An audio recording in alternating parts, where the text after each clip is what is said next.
welcome back to another edition of the Just in Time podcast. I'm your host, Justin, and got Will on again. I'm back, brother. Good to be back. Yeah, I missed you last week. Yeah, man, listen, I miss you too, brother. It's a little bit depressing when you got to talk about how bad they were by yourself. I left you. I sold last week, brother. Apparently, I sold, so but that's on me last week. It's all good. 'Cause You gotta know, laugh and but keep from crying. Some people say, yeah, but I enjoy either way, though. speaking of depressing, let's rip the Band-Aid off and get it There you over with. go. Yes, I will say please. this. Texas A&M, because you helped us take out the trash in October, Well, let it slide. I'll let it Let it slide. slide. I'll let it slide. I really wish I would have let 1 and 2, the Friday and Saturday game slide. But I put my hate on pause for your cult Mm. because you helped us take the trash out. To go, yeah. Like I'm with you, like You with the know? just like I listened to Hunt Palmer this week. You just got outclassed, man. Yeah. And we're gonna definitely get into it, of course, but it just got outclassed. I mean, I know it doesn't. Yeah. They're just a better team this year. Yeah. You can't leave 21 on base over the course of a weekend and expect to come out on top against a team like Texas A&M. Yeah, You it's know? hard to win that way. But we played a clean game defensively on Friday. It just all fell apart in that 3rd and 6th inning. Right after Milan put us on the board to tie the game up, they only had one more inning where they didn't score a run. Right. Yeah. Evans went what? 5 innings. He went 5 innings, couldn't get out the 5th, and he gave up 3. Then Friday, just pitching wise on Friday, it just wasn't our best. Rough week for the starters altogether. Yeah. With Rizzy like plopping Mm-hmm. a dude in the face, wasn't a good week for us. But, Yeah, just like it's like you seeing the same stuff. At least with this weekend, it was funny. Like defensively, they were slightly better than what they've been, but it wasn't no big difference because they still had their yeah. struggles and like all the way around. It was just a no show all the way around, especially offensively during the A&M series. I looked at this like I listening to Musso. A&M entered this series, and I know you're gonna do the game to game breakdowns, but just Yeah. they entered this series ranked 13th in the conference in ERA. Out of 16 teams, there was only better than 3 teams in the conference. They were ranked last in the conference in opposing batting average, allowing 300. We only managed to score 8 runs during the whole 3-game series while hitting 217. It's not good. Yeah. You got Jay Johnson saying, see if I can find the exact quote so I don't mess this up and get him in more trouble than was already in. Right. Where is it? Where is it? It was Friday night he said that, huh? I think so. Okay, we got that. He said, okay, I got one. We're not curing cancer here. We're talking about hitting a line drive up the middle with a man on second base with 2 outs. All right. It's a deep-rooted thing. We're off and this will never happen again. And then he went on to say, his offensive stats won't come from, he tried to replace 2 or 3 guys, irreplaceable guys from last year with some guys. He won't look at their offensive stats from the smallest school that don't correlate to the SEC. The big offensive production will come from guys that have been with the program, kind of like Jake Brown, where he started off as a freshman and worked his way back up.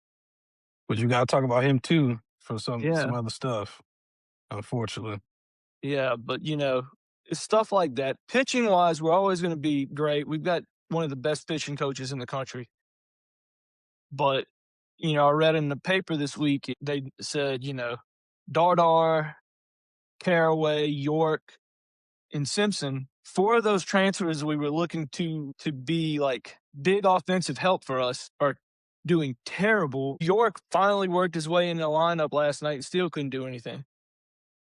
I think he got on base once, but yeah, no hits in play. Yeah, so look, it's a down year. Believe it was Ben McDonald. I didn't get to listen to it, but he was talking about how, it's hard to come back from a championship Mhm. and you're not just going to bounce back. You're going to have some growing pains, especially when you lose a bunch of guys. Don't hit the panic button on LSU just yet because they will be back next year.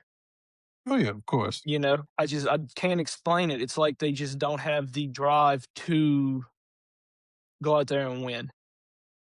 Yeah, just the main thing I've been hearing is last week with all the talking guys for LSU, whether it's Stona, whether it's Musso, or whoever you want to listen to. The main thing is just, Jay, they want Jay to like change his approach in the portal and do this, that, and the third and stuff like that. They obviously, it's clear that they miss on like those, like the guys you mentioned in the portal. A lot of people say Yeah. like, they should know, like do that extra dipping in the portal. My thing is, when you're a two-time coach or any coach for that matter, just you could build a roster how you want, and I trust Jay Johnson to build a roster. My thing is just because the transfer portal wasn't an issue the last couple of years when you hit on Chris Stanfield, Anthony Irons the last Yeah. like you, so it wasn't a problem last year, but it just this so happened to be a year that you missed. That's unfortunate, but it happens. Not to go off, but speaking of Mr. Yeah, go ahead. Ison, him and Cade Anderson are lighting it up. They've each only given up one earned run. Ison's ERA is .74 and Anderson's is .63. That's crazy. Yeah. I mean, that just goes to show you how good of a 1-2 punch they were last year. So dominant down the stretch, man. And like, people like, they rag on New York and a lot of the gentlemen who play on like the smaller schools. Came, I actually came from out west, so it was just at a smaller school. I think I Ison was came seeing on from Reddit. UC, Yeah, he started. Like, I want to say he started. so you can't He's necessarily say it's a small school. Yeah, he came from UCLA. obviously still ended up here, but it was a school. I thought it was a stop before that. And I think he went to UCLA and got hurt, and then he came to LSU. I Okay. know. Well, he went to San Diego. I'm sorry. He was a UCLA Yeah. fan. Yeah, yeah, yeah. Because I knew it was like like I was saying like yeah, unless he went to US, it was like three different stops. Because I know he went Yeah. to us last. That's what I I figured. was This, but thinking of Thatcher Hurd, who came from okay, UCLA. okay, gotcha. Yeah, so Yeah. that's yeah, yeah, you good. But just like, but yeah, just you also have to hit on the guys. I don't care how you build your roster. Like Yeah. you have a pedigree. The coach has a pedigree with Jay Johnson. Your program historically has a great pedigree to get players however they want to get them. Yeah. I know it just Like, I like have nothing wrong with the transfer portal, how we did me it. neither. Yeah, I know. And I think because everybody, they can say what they want now, okay? Yes, yeah. Especially all of that and the ESPN guys who look at like Moscona and Musso and all of them that look at this on the daily and it's their job. I think they get too much in their way thinking of it. They think about it all the time. They get too much in their way looking at it and saying, oh, this is what the coach should have done. This is what but it's worked in the past. I mean, I don't think we can. Jay Reed hasn't necessarily gone out and gotten guys from an offensive standpoint, from smaller schools that have correlated. If you look at our big top transfers offensively, it was Tommy White, who came from NC State. Hmm. Jacob Berry came from Arizona with him. I mean, Braswell's an outlier because he turned it up at the end of the 24 season, but Yeah, ended cold in 25. But but he he came was from elite South defensive Carolina. as a pitcher. Yeah, he came from So South Carolina, and then Stanfield came from Auburn, Auburn, and then you had Luis Hernandez, and I can't remember where he came from. I forgot also, but yeah, you build the roster how you want. It's the bottom line. I mean, just because you're going to get like a high profile program, they're going to get attention from where, regardless of where you started off your career Yeah, at. okay. Hernandez came from Indiana State. I mean, this is the first year we went out and really got these transfer portal guys from small schools. Hmm. And I think Jay just maybe he got a little blinded by their offensive production Hmm. at these smaller schools and thought it would correlate over to SEC. But, live and learn. He made a mistake. Yeah, just like I respect it. Like, and, he brought up, just the ownership on it. So because like when he was talking about that, it brought me back to early in the season where when they started to struggle a little bit. He had brought up well, we played like 14 games in like Yeah. 19 days. I was like, I didn't really. I mean, that was like he wasn't being fair to. He wasn't being unfair to his players. He said because he supported them, he defended them. Because like you and I said, just like we don't really buy that because I mean the previous year he played 14 games in 20 days or something like that. So Yeah. does 24 hours make that significant of a difference? I mean, I don't know. I didn't play, so but I just And don't seem it to be that. Yeah, if you're a ball player besides a pitcher or a catcher, maybe, you wanna be out there. If you yeah, especially if you're hot, you wanna be out there playing every day to keep your hmm stuff going, keep right, working. yeah, But, all these people complaining that Jay just said what was on everybody's mind about how he recruited, because at Ole Miss, he said he needed to recruit better defensively. hmm Now, this is yeah. 2 weeks, and people are just starting to whine and cry about it. I mean, Skip like Bertman would go out there and pull a pitcher from the mound and tell him, "Look, it's not your fault. It's mine. I'm the one who recruited you and told you could play at this level." that's one of your favorite. Would we rather him do that? Would we rather him go out there and do that and tell the player that? And the thing is, You like, know? it goes back to just like, he was fair to his team all year, right? So Yeah, just like I'm not gonna bark at him at all because he was fair to his guy. He defended his guys, but and it's all the coach can only do so much. I mean, he puts you in position. exactly. He can he's done the radical shift where like during midweek games he took out all the starters, pulled in the reserves, and almost pulled off a Mhm. comeback. So he's not rigid. Yeah, Like that's what I love about coaches. Like you just cannot be rigid. The only thing you should be rigid in is culture and like work exactly. ethic, accountability, hard work, and stuff like that, responsibility. But don't be rigid in approach. Yeah, And and like if you look I at it respect that. he didn't single out a single guy. He did not. Yes. He just literally said he's gotta look at his transfer portal and develop players from within that have Yeah. been with LSU for 2 or 3, 4 years. And I think that's fair. Develop those guys. That's fair to me, It's Yeah. not like he's dogging on one guy. I mean, he did call out his transfer portal class, but and I Man, will say this, writing on the injuries wall. injuries has riddled that Darnold hadn't been in since he played one game after he had that bad slide, Yeah. That's a foot injury, you know?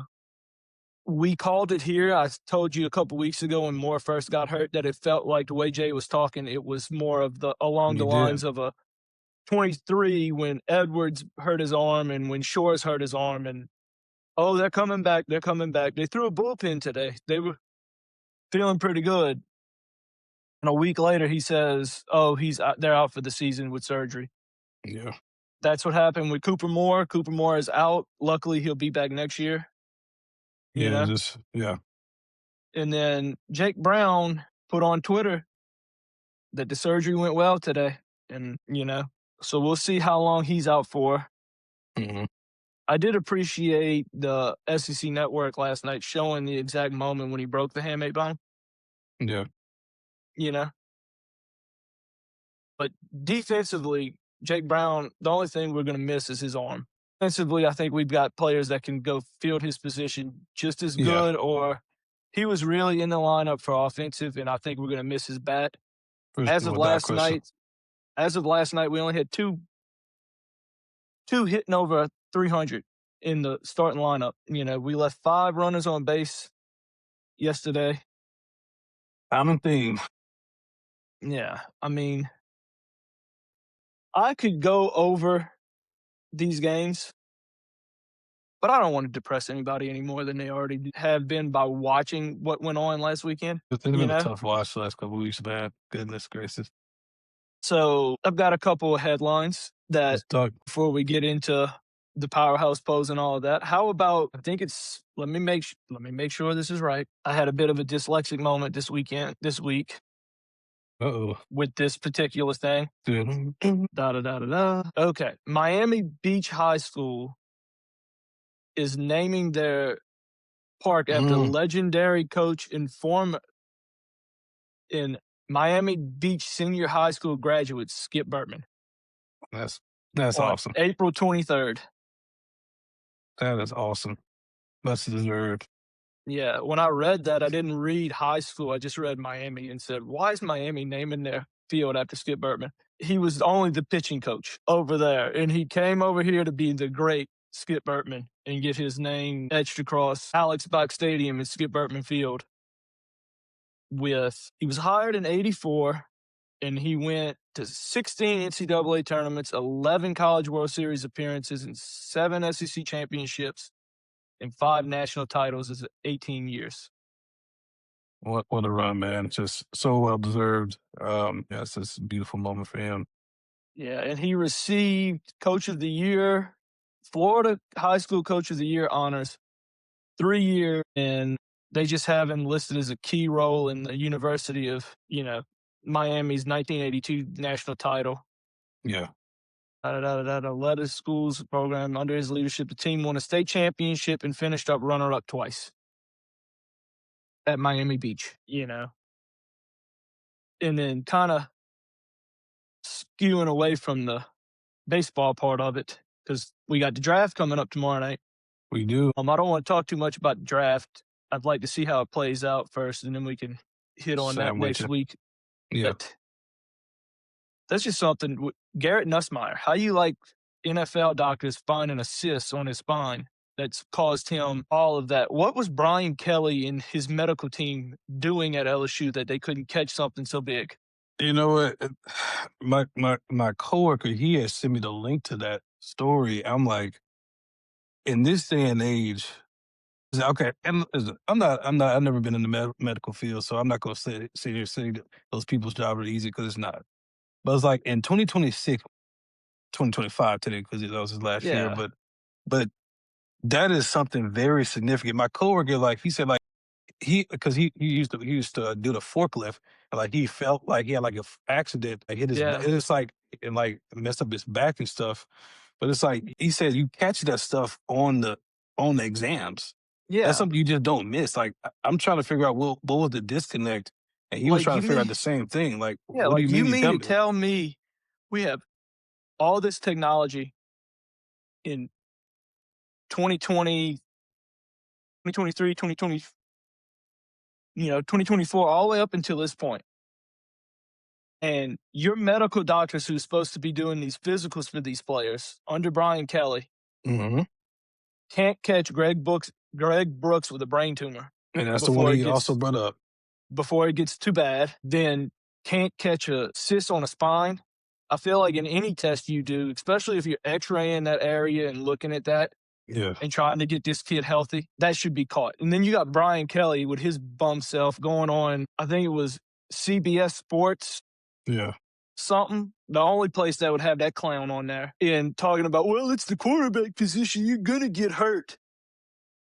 You're going to get hit. You're going to get hurt. He didn't play Jaden Daniels' game. Well, no shit, Sherlock. He's not Jaden Daniels. He does not fast. He's not going to run. And that's on you as a coach, knowing your player's hurt. Because regardless of how this plays out, regardless they caught this cyst on his spine or not, he was complaining and he was hurt with an abdomen injury. I don't think he was complaining, but you knew he had an abdomen injury since fall practice. Just because you didn't recruit another quarterback to back him up and couldn't keep your quarterbacks in the room doesn't mean you had to almost ruin that kid's career. yeah. And the thing is, like, it was such a struggle to watch last season. After 2 years prior, the opposite happened, and that's what I always bring up. It's like Yeah. offensively elite defense was not showing up, and then last year, like, and we've had our, like, stuff about Nuss over the last couple of years, like, just very talented, very productive, but gunslinger mentality. You're gonna take Mm-hmm. some risky passes, but it looks so bad this year. I was like, and people say he just not right. I mean, Yeah. it's like it's just not something's not clicking. I was like, it just no, it wasn't the only problem with the offense, of course, but I mean, Yeah. maybe I mean, if you were another honest about the injury, you could probably have kept exactly. your job. You So, know, um, which brings me to my next point. I'm gonna just throw this out here. You know, I didn't really think much of the Greg Brooks thing, but mhm, now that I'm hearing that Nuss has a cyst on his spine, and that's what caused him, I'm sure if LSU went back and looked at Brian Kelly's tenure at LSU as a whole, they could find a way to fire him with cause and not stop these payments for the 50 whatever million we owe him. mm, But, you know, and I swear this is the last time we talk about that clown. Let's just get it out of the way. Let's move on. I know there wasn't much, you know, They got to to talk they had to about. scrape to find something. We had to scrape the bottom of the barrel to find some Powerhouse pole players this week, but I'll let you lead us off. Yeah, so as you know, we didn't do the powerhouse poll last week because it was a rough watch. So it's like what was I'm sure people didn't want to hear about the positive when it was a very down week. So we gave the powerhouse poll a little a break, a vacation last week. We back today Yeah, though. So I'm gonna start off with my pitching.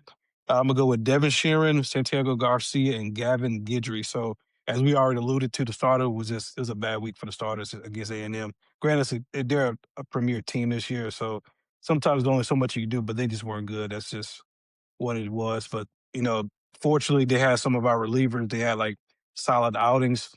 Now I put despite the loss, Sheeran and Garcia in that game three versus the Aggies. They contributed with like a shutout stretch. It was like a combined shutout stretch in that last game. But to really keep a dominant team offensively off the scoreboard, because they got off to that quick 5-0 lead in like after 4 innings or so, and like they didn't score again. And then yeah, so with Gavin Guidry, originally I had Grant Fontenot because like he had like a longer stretch of the relievers because the stars weren't good. But like yeah, I followed your lead with I gave Guidry the narrow edge because Fontenot, even though he played more than Guidry this stretch, gave up 2 home runs. You just can't do that against like an elite offense. So yeah, they gave up one last night, but even still, I was gonna put him first. But Guidry helped out with a shutout effort. yeah. When I originally did these polls, I didn't watch yesterday's game, Hmm. so I think I'm going to take Gidry off and do a heat of the moment thing, and I'm going to go Sharon Garcia and Fatno because Fatno Mm. started the game last night and he did really good. Yeah. Uh, let's see, he went 4 innings, gave up 3 hits, and get 2 runs, and they were both earned, and walked five. So I'm going to put him at three. I got to give Hmm. Sharon number one, and then Yeah. Garcia did fantastic, and I'll give him number Yeah. two. Right. And then I think our two polls line up almost identical for offense and defense. Mhm. So I had Milam on offense. He had a home run in Friday and Saturday's game. I don't think he had one on Sunday. But last night he did good at the plate, so I'll put him at one. Aaron Beatty had a home run in a couple of definitely last night, and I think he had one Yep. on Sunday. Sunday. Yep. That's right. He's in, and I think here's where we might skew. Yeah, you had Derek Curiel at three for offense. I put Jake Brown because before that hand injury, he did kind of have a bit of a good week and a good He night. did. Yeah. No doubt. And I don't think he's going to be on this list for the rest of his LSU career. Yeah. Unfortunately, I know Stanfield had a solid. He had a couple hits during the stretch too. So there was Yeah. guys that really flashed. But I'm with you. I had Stephen Milam at the one. He was very productive during the stretch. Had 6 hits during his last 4 games, and Aaron Beatty had him in second place. He had multiple home runs. Really, just like his whole month of April for the most part has been really great. Yeah. So shout out to him. Just after that rough middle stretch of the season, after the hot start, he's really resurged. And of course, Derek Curiel, he produced 5 hits during the stretch, and which extends his overall hit streak to 6 games. So he's been very steady. Also, another guy who started off slow along with Stephen Milam, but both of them really picked up in the last several weeks. Yeah. I'll let you jump right into defense. So defense, we got like I said, listen, I put death, taxes, and monster miling. Some stuff in life is just constant. Just continue to dominate. He had another great effort play, but the guy was safe at second, so they called it safe. So Yeah. but it was a great effort for the diving attempt. But we got Derek Curiel was very active defensively. He made several flyouts during the stretch. I actually put Mason Braun because he contributed to several outs, like very versatile this week. He Hmm. had a great diving catch in left field versus UNO. So really, his versatility really gave him the edge. Obviously, he had some quality hits the last couple weeks, but just defense really stood out for me this week. Yeah. Speaking of Mason Braun at being number three, that's where I put him. I'm going to just go down the list because Might be getting a little boring for y'all to hear my number one every week on defense. So we'll start at the number 3 spot with Mason Braun, and just what he's done. Yeah. He was recruited as the number one first baseman in his state. You know, he played a stellar first base. I think we wanted to mix it up a little bit offensively, Mhm. and we threw Yaman in. Yeah. And Derek Curiel, he's always a solid guy. When you don't have a solid two pick for these defensive powerhouse posts, you can look at him and Yeah. Stanfield and Yeah. probably give it to one of those two. Yeah. So And what can I say? We've said it every week now. I think starting with week one, he was both our number one guys, and I don't think he's left the place the same. Monster Milam is that number one for defense. yeah, I think like Stephen Milam he's been on every poll this season. And he's ranked number one except for like maybe once or twice. I think both of us had him in like second place once. And every time else it was first place. So he's been Yeah. unbelievable. Like just really just a strong case for to become the greatest defensive shortstop this program's ever seen. I just only one error all season, and we both said like I don't think that should I supposed wouldn't to have been gave him that charged. error. I would have threw it to Dar because like the pass didn't seem that arid of a pass. So Yeah. yeah, but I mean that's neither here nor there at this But point. But just wasn't that was at Tennessee. hmm Yeah, yeah, that's why Steve Milam's got an error, because anywhere else would probably put it on the second baseman when it yeah, hit his glove. Tennessee just can't stand watch somebody else have nice things. that was still the bitty ball part. Yeah, That's but funny. I don't have a least valuable player this week, That's what I was but waiting. because I can't give it to the whole team. Yeah, yeah, that's fair. It I was just mean, it it was wouldn't be the rough for us LVP. last couple weeks. It wouldn't be the LVP. It'd be the LVT, and Yes, just I can't do it. They're tough to watch. Realistically, I think we've got, unless major changes happen, I think we've got 5 more weeks of the season, yeah, because at the rate they're going, it's going to be a tough one. Mississippi State's always hard to play at. yeah. Then Georgia's putting football numbers up at that little T-ball field they got Take over there in that. Hey, Athens. listen. That don't And mean nothing if they can't win. you know what? I call it a Uh, T-ball field, but every time I say a team's field is a T-ball field, and that's why they hit home runs, we go over there and we don't hit a single home run. And at the rate this season's going, yeah, good point. That's fair. At least it's they're fair. lucky if we fly one out to infield at this point for some of them. At this point, I don't care how you score. I love seeing home runs. I love people hitting home runs, but like I'm more about just get on base and get home. I don't care how you do it. Exactly. Especially you're not even this team. Like you don't even have the luxury to pick how you want to play. Just survive in advance. And I was saying Yeah. on Reddit the other day, just tell the guys like, can we get at least? We need to get one win at least in the last 4 series. Now, of course, I'm not saying 4 is the magic number for our conference, but I'm just saying like, because I only give us Um, the 10 conference wins. I wasn't telling them that. You misunderstood what I was saying. I said, listen, you just need to win. Yeah, like, ideally, you get some sweeps in there, but I've that's very unlikely. I've watched a lot of baseball Yeah. in my 32 years. hmm This team, there's only one other team this reminds me of, and it is the 2011 team, Yeah. That's the where one. they can't do anything right. You know, they can't do anything right. Okay. And, you look at them, and if they don't win 3 out of the last 4 Yeah. This series, their only option in is to win the tournament. is to win the SEC tournament. And I don't think they have it in them to go over there and win it. I don't think this team has the fight to go over there and win it. Yeah. And the only Just reason that 4th series, you cannot go over there and get swept. You have to go to Athens and you have to take one. yeah. If there's any series left on the schedule that I'd say that we don't have a single chance at winning, at current moment, it would be in Athens, Georgia. Yeah. But you can't go over there and get swept. You can't go to Mississippi State and beat Mississippi State 2 or 3. I think they come home and play South Carolina.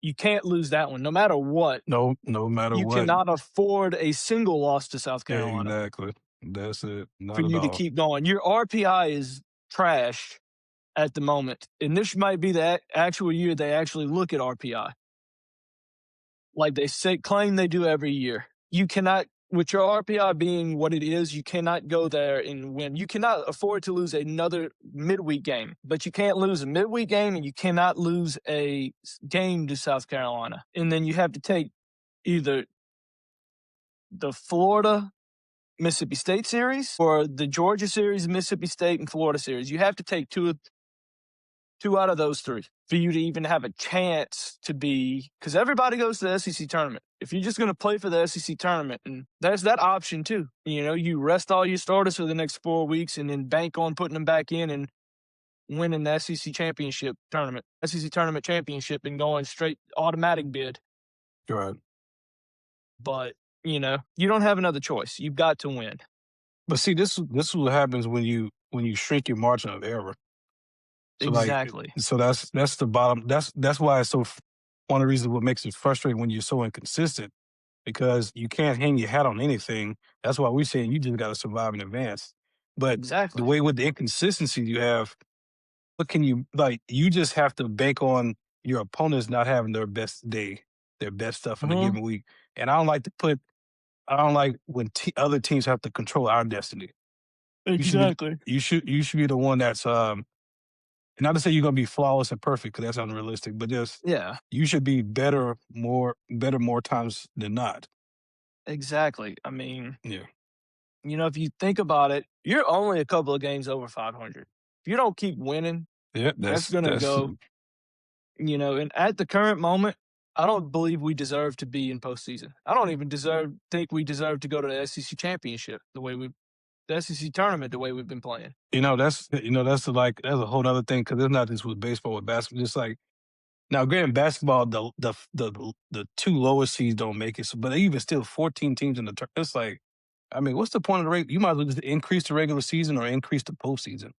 Yeah, So just, but that's a whole other topic for another day. But just, I mean, yeah. just yeah, But you got to show up. You without Moore, you're without Brown, and at the moment you're without Dardar. yeah. You got to come up and just play your game. Too many of our guys are hitting pop ups when they whole game and their whole career at LSU has been line drive and ground balls out the infield. But tone setting Tiger, I just put the team. That's fair. They've got to look in the mirror and say, we've been bad, and just be honest. We've been bad. We've probably been the worst team, but we've started off hot and we started off as a complete college baseball team. Maybe we can finish the year Yeah, strong, right. you For know? me, just specifically pick the starting rotation because they just had like we've always said, the A&M series was rough for them. It was extremely rough. And like to add insult to injury, literally and figuratively speaking, Cooper Moore done for the year officially, who was already out a month and change. So it's Yeah. just like, which is a bummer for him, like, because I don't like if he does come back, what's most likely I would imagine he will. I don't like it at the expense of his health. But I mean, that's just Yeah. the reality. But we'll see what happens. We got plenty of time to talk about that. But just they got the offense and fielding is just simply is not good enough and consistent enough to Yeah. overcome those issues on the mound. Like you got to be the front, front line guy for the reason. You got to be out in front just to make it easier for your offense because they just get down so quick in these games. Exactly. So it's like even when you have a hot like when a back breaking inning or if you've got a hot inning, it's just one inning. Offense Yeah. doesn't do anything else. And like sometimes half the time it happens too late. So we got like 7 runs in the eighth inning. I'm like, you're already down Yeah. 10 runs. I mean, uh, And then you look at it and who knows? They might have looked at Cooper Moore and seen enough and be like, come on. mhm, I mean, they did it with Grant Taylor in 23. He didn't throw it all in 2023. I think he went high second round.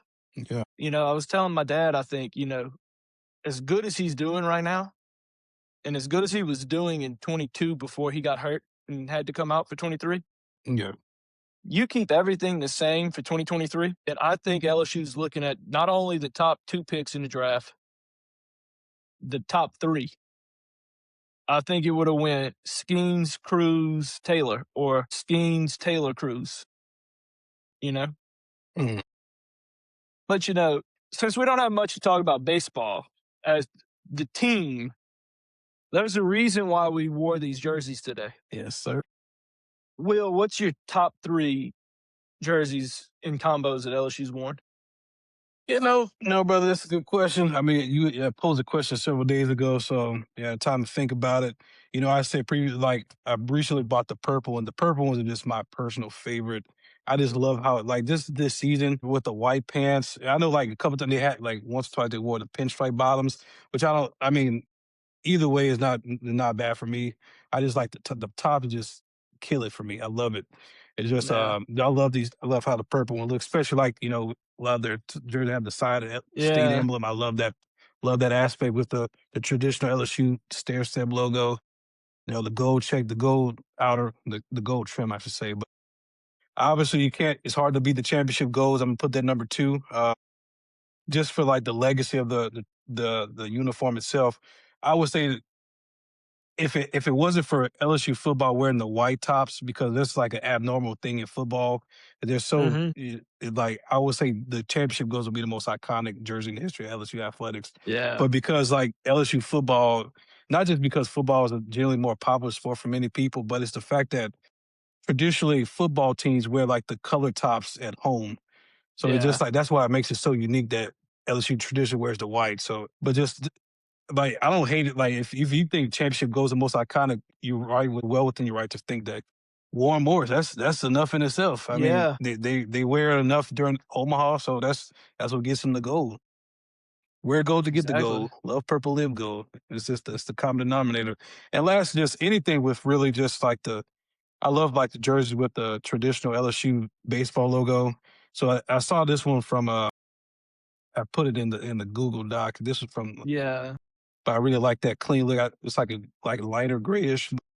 I just love it's a clean look. It really is. And then Yeah. the one that I told you about, that the ones they wear this year with like the older school baseball with the stripes down the sides. Yeah. I just love that roll look. And generally, I'm not a big fan of like when baseball teams wear gray because it's like there's no like differentiating factor. I know it's a historic Yeah. magnitude because of like laundry, for road games, but which I get, and it's a traditional piece of the sport. But I just like those clean looks. That's just for me. Yeah.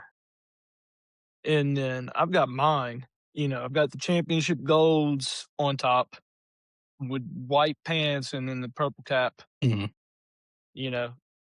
Then I don't know how many of y'all remember this, but I don't remember if it was a actual jersey or if it was just a black vest, mhm. but it was black. It was a black with LSU with I think Tigers written across it. Yeah, And then they had like the black top and then it was the purple bill. yeah. That's a good look. I like the. I had to just set it off with that one too. Yeah. Yeah, And that's then, a tough it's look. always one of my all-time favorites is always any just vest. Like the vest jerseys with the especially if it was, I think the black looked good. Honestly, they could have brought those back for those throwback jerseys instead of those ugly white ones with just the L on it Oh that yeah, I looked did. stupid. Yeah, I didn't. I didn't like him. I didn't like him. Yeah. Yeah, I know people love nostalgia. It's a tribute to the past. I get it. I respect it. Yeah. I just don't like it. This is not a good look for me. Yeah. And then number 3 for me is the purples, Yeah, you know. I love the purples. It me just too. honestly, I think if you flip them, speaking while we're on the subject, why are we wearing purples on Friday nights? We used to always go white, purple, then gold. But to shake I it think up, that's I their guess so. problem this year. I think that's their problem this year. They Probably gonna swapped it set you back. up. They swapped it up and they threw them off. But no, then I put for the runner up in the back in the Smoke Laval days, they had the box letter LSU jerseys where it was just the box letter LSU across the chest. Mm, It's a little random, but it stuck out as a more unique one to me. yeah, I got you. Yeah, but I definitely bring those back. Yeah, they And just then They generally have a great collection of uniforms, so it's no real deep complaints. But yeah, I just these are the ones that stand out to us. Let us know what you Yeah, guys love. I know, I mean, it's hard to go against championship goals. I just love the purple personally a yeah, little bit more. I just love it's just such a clean. I always enjoy seeing these purple ones this year, especially. But it's always a clean look. yeah, But yeah. Did you see? I think it was. I know this is a couple weeks back, but the April Fools thing where they put for LSU football with the all black uniforms. Lane Kiffin, get on that 'cause that looked good. I like but see, that. yeah, but let me see. Bro, and I think that it's like, black is such a versatile color, man. Lane Kiffin and Nike, get on that. That looked clean instead of them ugly gold jerseys you like to put on for those days. And I ain't got nothing against the all white uniforms. I mean, those look good too. Some of these But concepts are tough, man. Goodness gracious. It's a tough we one could right use here. a little change. We could use a little change. You put a little life in it. Yeah, I know people people don't really like, many people don't care for like new jerseys. They love the tradition, the nostalgia. Some like, and this is a side tangent, but this, especially like in like football, this lot in pro football, there's a lot of that stuff that's hideous. A lot of them are Yeah. just like, just bland. If they're not hideous, they're just bland. Yeah, but like we had those one jerseys a couple years back when Fournette was playing, those like burnt gold almost jerseys and stuff. Yeah. And then when they decided those helmets, they come Yeah. up with so many terrible concepts for these alternate jersey games when you could go clean, fresh and clean with all black with some purple and gold on it, and nobody would complain, I mean, I you seen know? this. I like this all black football one. It's tough, man. I'm not gonna lie. Yeah, but I'm not complaining about our baseball uniforms. I like them. Me too. They're classics, Oh, yeah, and they look you good. know? I mean, if the Yeah, classics look good, I'm fine. Just like some of those classics, just in general, like other sport, it's just like they're just bland. It's just yeah. ugly or bland or both. There's nothing. Like, the football team, they're just consistent, but men's basketball might as well do something different. Shake it up, get some more excitement. Shake it up. But we got another tough series this weekend. Yeah, man. They need it though. But, for the love of God, it is getting difficult to go out there and watch you boys play like this and then come on here and give our listeners and watchers and subscribers a recap of it. Because nobody wants to hear us regurgitate What we saw, after they watched how bad we played, yeah, But I do like Jay saying this will never happen again, up and down. And I really believe him when he says that. I don't think it'll happen again. I think he'll figure it out, and people can say what they want about the locker room. And I kind of feel it. There's something going on in that locker room where there's dissension among the team. There has to be, because when you look in that dugout and you look at other teams' dugouts, I take it the majority of the time you look at the other team's dugout, right? At the moment, they're beating us and they're enjoying themselves and having a good time. But even when we're winning, we don't look like we're enjoying it. We don't look like we're having that good time where our players are cheering for each other, Yeah, it's tough to do with this up and down season for sure. I mean, it's just, Yeah. but it's like, it's a lot of stuff is just avoidable. Now, I know baseball is a very unique game, so it has a great unpredictable nature. But even still, a lot of that stuff is just routines. Even still, if you can't Yeah. make the I mean, routine stuff, you're gonna struggle regardless. yeah. And I mean, offensively, they're going to come out of it. Mm. But what gets them in trouble is when they come out it offensively and have a good offensive game, 9 out of 10, the defense is what kills us. And before that, the free passes from the mound. Yeah. I So mean, this we've is, tightened up on that. yeah, We've tightened up on the free passes from the mound, and we just got to reel it in, But positives are the pitching staff, for me, is a huge positive. They've come around. Defensively, we had a relatively clean weekend. I don't think we had an error all weekend. yeah. Like I it take that was. back. We had an error on Friday. No, we didn't. We didn't have an error on Friday. We played clean Friday. We played clean Saturday. We had one error on, Now, some of these they don't and charge. we played clean, relatively clean on Tuesday. I see it for like game 2 against A&M. I put in the notes like, well, my personal notes. Reeves dropped the throw from Aaron Beatty at second base for a potential out at 6. And there's another one from what was that? Pearson that bobbled a ground ball in the 4th inning in game 3 against A&M. And there was like 2 of them. Like they probably weren't charged the errors, but now a Yeah, couple of now, granted, sometimes it's just a difficult play to make, so you shouldn't be charged for an error if it's a difficult play. But yeah, but 2 of those things it was just like you disrupt the flow of the defense and you extend innings. exactly. So That's what's getting us in trouble. We're letting them extend too many innings, and we're not extending near enough innings. Their yeah, guys, man. their starting pitchers getting up there and getting some rest in between innings, and then we're going out there and we're swinging at the first 3 pitches we see and getting outs. But we'll see how this goes. Final We might stretch. be giving out we might giving out the end of the year awards in a couple weeks from now, or we'd be in the June giving out the end of the year awards. But there'll always be something to talk about. There'll always be something to cover. We're gonna make it happen, brother, because they gonna have Yeah, to for sure. but that'll do it from us. Please like, subscribe, comment, share, do all the things that'll get us going and grow this thing into something special. Yes, sir. Other than that, have a great day, great weekend. Great whatever you have, just make it a great one.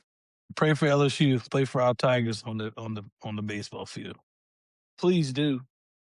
They need all Jesus at this point. We all do, especially them.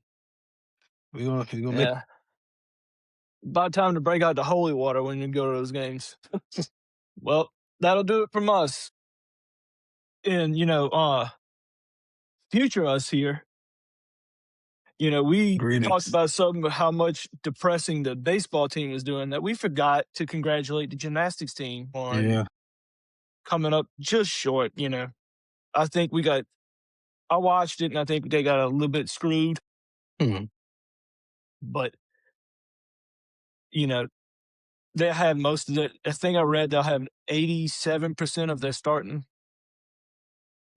rotation back for next year. But, congratulations to Jay Clark and the LSU gymnastics team for coming in second. I'm gonna add this part somewhere nice to maybe before we talk about the depressing stuff. Yeah, But and I'm glad you brought that up. And I also like shout out to Flage, got drafted the 8th overall in the WNBA draft, but she got drafted by the Golden State Valkyries, but she got traded to the Seattle Storm.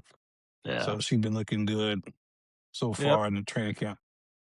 Yeah, and then I saw it today, but they gave Nuss's dad, they told him the okay to go sit with him at draft night. Good.